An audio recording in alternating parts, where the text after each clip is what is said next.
Hi, welcome to Ames Responds to COVID-19, a question and answer program where Ames area organizations answer COVID-19 questions. I'm Susan Gwiasda, Public Relations Officer for the City of Ames. We have several questions that have come in this week, and we have several guests who are ready to respond. If you have a COVID-19 related question, call our City of Ames hotline at 515-239-5670 or email us at covid19@cityofames.org. We'll try to get your question on our next program. Let's get to our panel and get to our questions. Our first question will go to Dan Culhane, President and CEO of the Ames Area Chamber of Commerce. Dan, welcome. Thank you. So what does the future look like for Ames businesses and the Ames business community, and are businesses starting to reopen? Historically, Ames feels recession-proof, and lots of things that happen around the world, around the country don't happen here. We hear that a lot. This has happened here, and we've seen the layoffs. We've felt the layoffs inside our own organization and some position elimination. And so we've seen that across the board in all sectors. There's a few exceptions where businesses haven't been impacted by this, but by and large, our large employers, our major manufacturers, people like that have all had some change in their staffing. At the end of the day, though, there's renewed optimism with some of the reopening that's occurring. It's slow, and what I'd say is that our business community has been highly conscious of precautionary measures to make sure that not only are their employees safe, but their customers are as well. And so, while I think some of the construction projects and opportunities that were out that we knew about may slow down a little bit, I do know that Amcor is a large employer here in town. They are moving full speed ahead with their construction project and their expansion, and we know of a number of others that are as well. And so I think our service industry will be the one that responds the slowest, but the balance of our business community will come back as they feel comfortable. I talked to a couple of our technology companies today, large technology companies that have a lot of people, and they said they'll come back sometime in late June, maybe the first part of July. Not because they're overly concerned about their business, because business has worked well from home, but they just want to give people plenty of time to acclimate to the idea of coming back to work. Do you see a sign or something that makes you feel positive about the future? I think, yes. I think our business community and this community in general is so resilient. A lot of things have happened in this community since the time that I've been here that were hardships, flooding and things of that nature. And this is a resilient place, and it's a terrific place to live and do business and all the things we talk about.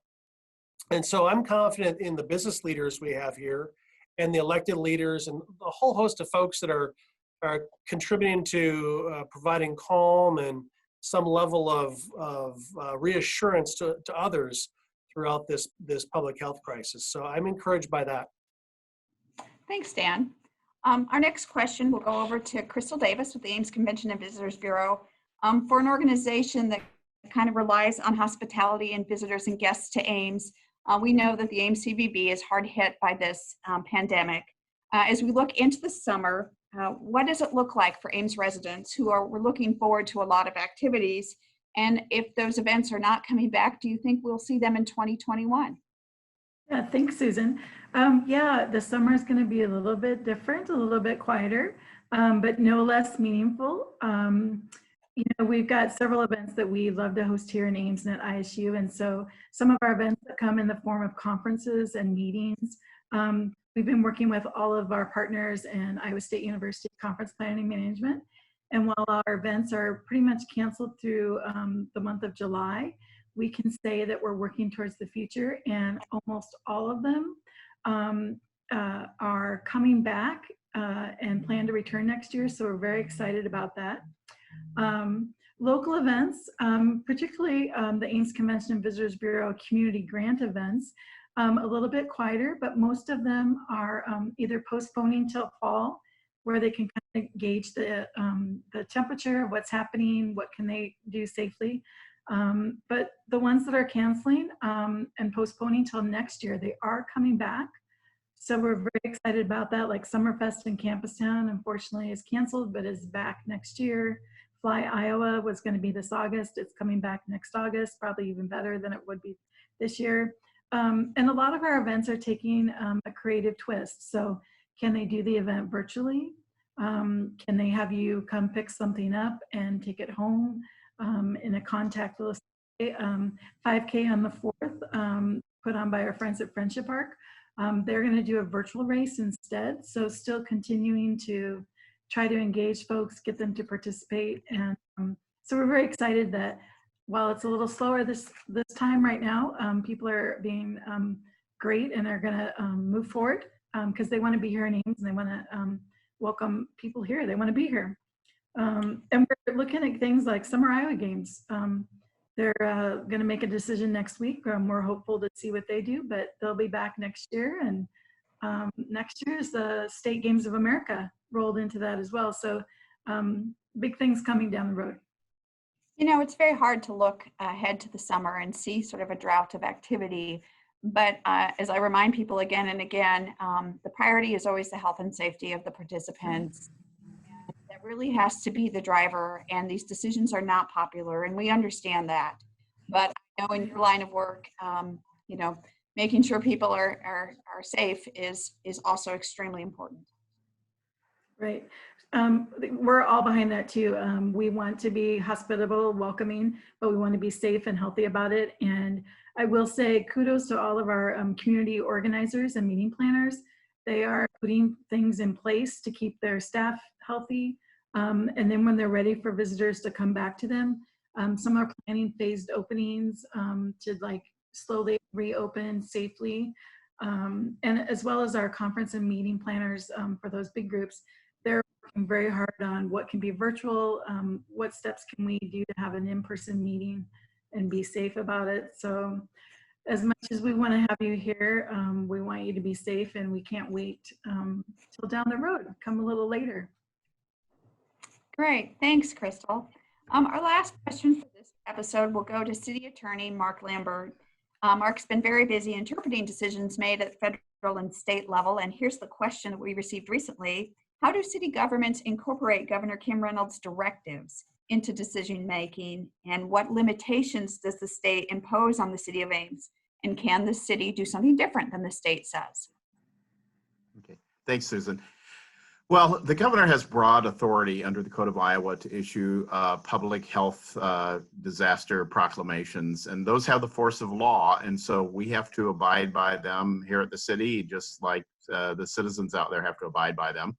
And so when the governor closes certain types of facilities, we have to close them. But when the governor opens up facilities, if it's a city-owned facility, we can still choose to keep it closed if we wish. A good example of that is the downtown Ames Farmers Market, where the governor a while back said that farmers markets can be open with restrictions, but the Ames City Council decided to take a little time and look into it and decided to open the Ames Downtown Farmers Market, but add a few little restrictions of our own. So, so once the governor says something's open, it doesn't mean that the city has to go along with that. So if she closes something, we have to close it. If she opens something up, we can choose. And that's in terms of things that are happening on city property or city facilities. Obviously, if she opens up businesses, the businesses can operate, and we don't have any authority over those businesses. Just remind us of what that means for city facilities right now. Now, the governor didn't make the directive, but the council did, correct? Yes, the council decided to keep the city facilities closed through July 1st. Most events on city property, city streets and right-of-way are on hold through the end of August. And so, you know, again, the city controls its own property, so we can make our independent decisions here at the City of Ames level on what will happen with city facilities and city property. So an interesting one that has not been decided. I understand the governor recently came out with directive on swimming pools, but the City of Ames has not decided about the swimming pool. That's right. The governor's announced that soon swimming pools will be open for the limited purposes of swimming lessons and swimming laps, not for general swimming purposes. The city, however, has not decided how what we're going to do in terms of opening the pools and if we're going to open them, and that decision will be made at a future city council. I guess it's important to point out at this point that not only do elected officials look towards the governor and to the federal government, but also to the CDC, the Iowa Department of Public Health, and other health authorities to help them make those decisions. And obviously, people will come to different conclusions. That's right. That's right. And, you know, the local officials are all, you know, city council members are making the best decisions they can and trying to balance a lot of interests there, but with primarily public health being their main concern. Okay, thanks for explaining that, Mark. And that was a great question. I want to thank our panel of experts today for being on the show. Dan Culhane with the Ames Chamber of Commerce, Crystal Davis with the Ames Convention and Visitors Bureau, and Mark Lambert, City of Ames City Attorney. Ames Responds to COVID-19 is an opportunity for Ames residents to ask their COVID-19 pandemic questions. Again, if there's something that you're curious about, let us know. Give us a call at 515-239-5670 or email us at covid19@cityofames.org. We will try to include your question on our next show.